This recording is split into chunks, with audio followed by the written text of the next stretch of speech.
No, Got it. no, it happens all the time. No worries about it. I've done it 100 times this week. I have Audrey with me too. Where's Audrey? I can't see. Am I blocking her? There she All right. is. Hi, Audrey. There you go. Good morning. Yeah, so, basically we wanted to get you guys on here. We had Mr. Bunn on last week, and he provided us an update with the ERA program. And at the time, I believe he said there were about 800 or 850 people.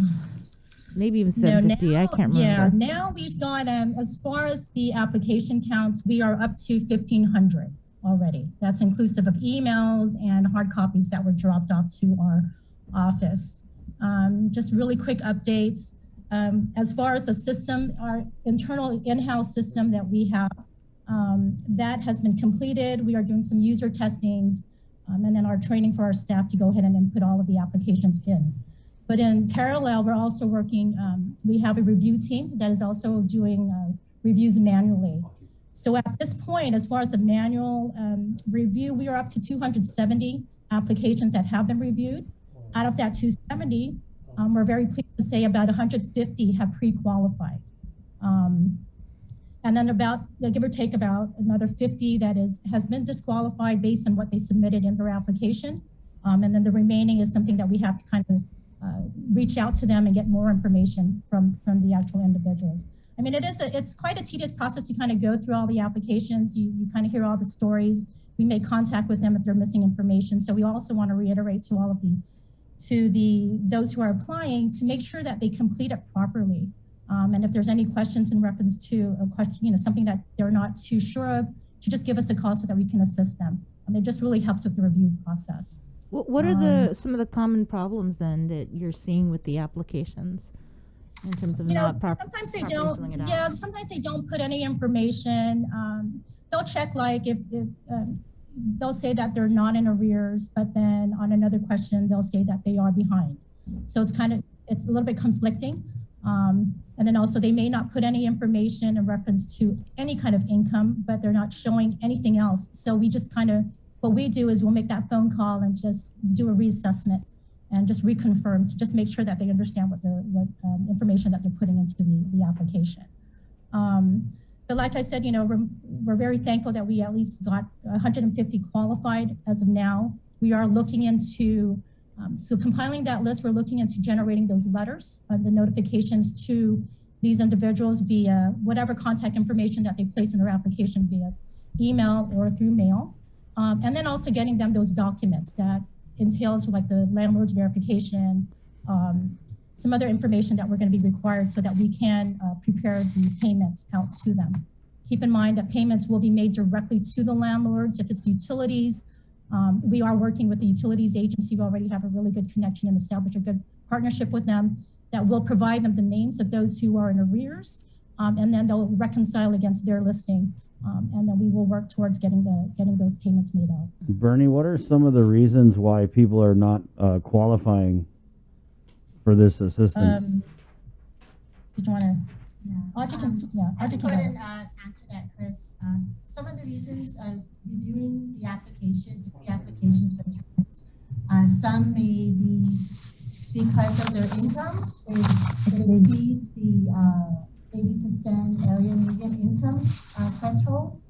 Some of that is due to, although they've been affected by COVID, they lost their employment, but they're receiving PUA. So PUA is one of the qualifications for the program, but we still need to assess the amount they're receiving in PUA. And I recall a couple of applications I reviewed the other day. It's a family of 3, but both mom and dad are receiving PUA. So when we add that up and come up with their annual income, it exceeds the family of 3. Wow. Other reasons that they may be disqualified is they are not affected by COVID. They may have, some of them may have lost their job prior to COVID, but because they're unemployed and they're having a hard time paying their rent, they're thinking it's rental assistance. So, but they have to remember that there has to be some kind of connection with the pandemic. Maybe they may not have lost their job. Maybe they just have reduced hours, or maybe even someone in the household who was assisting with paying rent was positive for COVID, and then they weren't able to go to work. So it's things like that we've been seeing. A lot of the reasons have been because of over income. Right. Yeah. Wow. Yeah. Because when I saw the income chart, it looked like it was,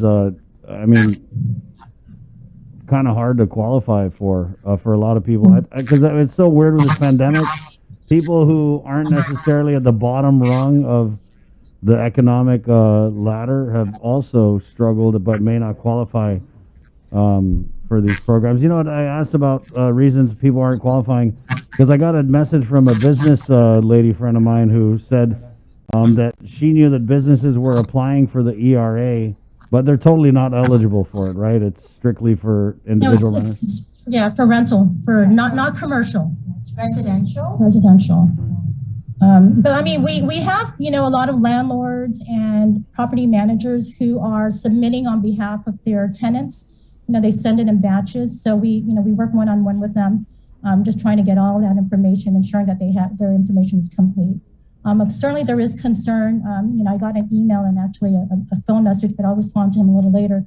Questions on when the landlord application will be available, because certainly that's another aspect of this program that we'd like to reach out to. So just to kind of answer that, we are anticipating for the landlord application, because right now it's tenant. So for the landlords, we're looking at sometime March 29th to roll out their applications. We kind of finalize the preparation of it, but we are just kind of putting the SOPs together. So we're looking to roll that out on the 29th. So they can apply on behalf of the tenant. Also, I wanted to kind of point out the March 19th was the initial date that we set for the end of this particular phase 1 period.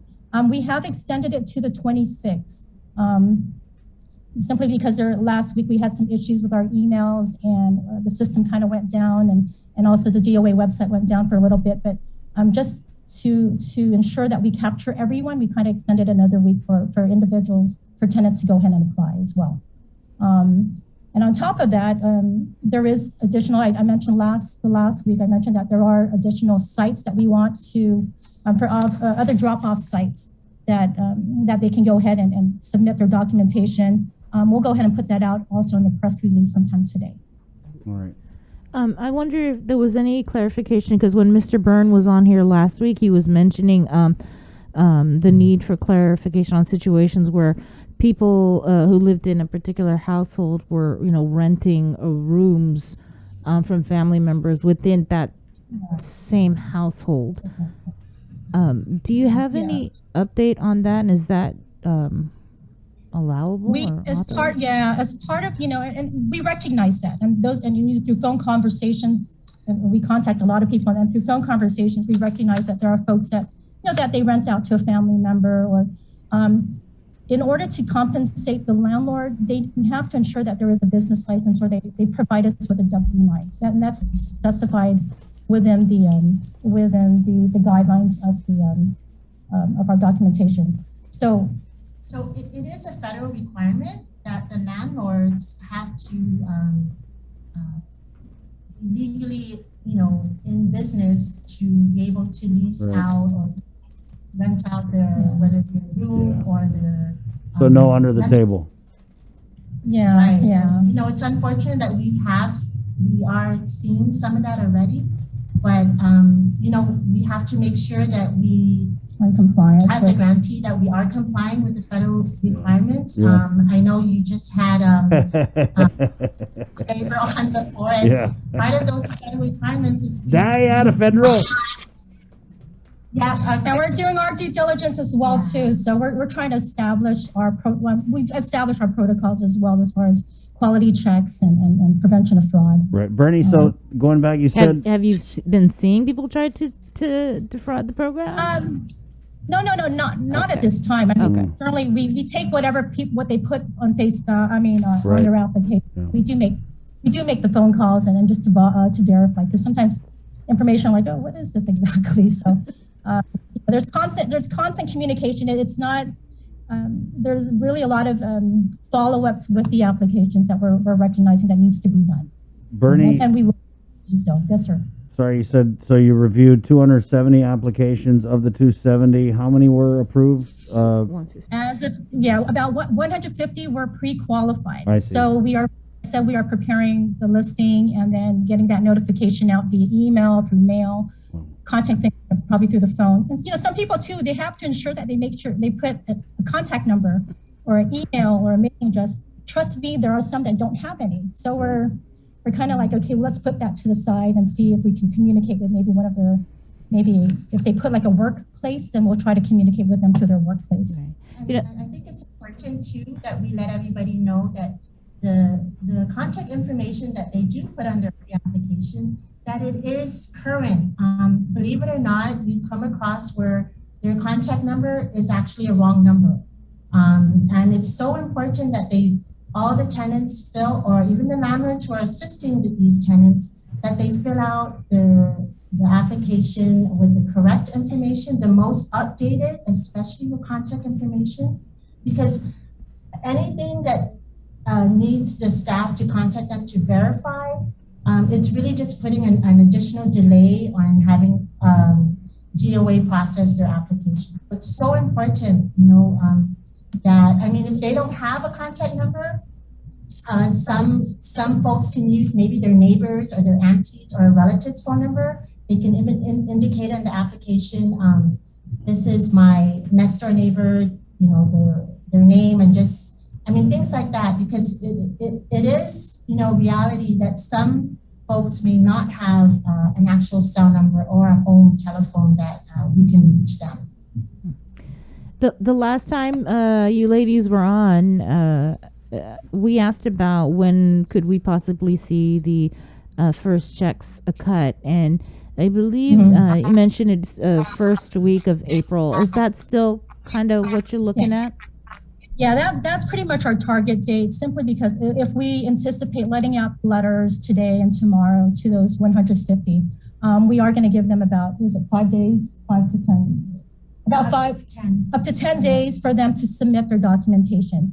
However, keep in mind, some of those folks, even though we get requests for it, I mean, we didn't require it initially, they did provide their arrears and their lease agreements, even some original lease agreements, which we don't want originals, but they did provide that. So that kind of makes it a little bit easier on us.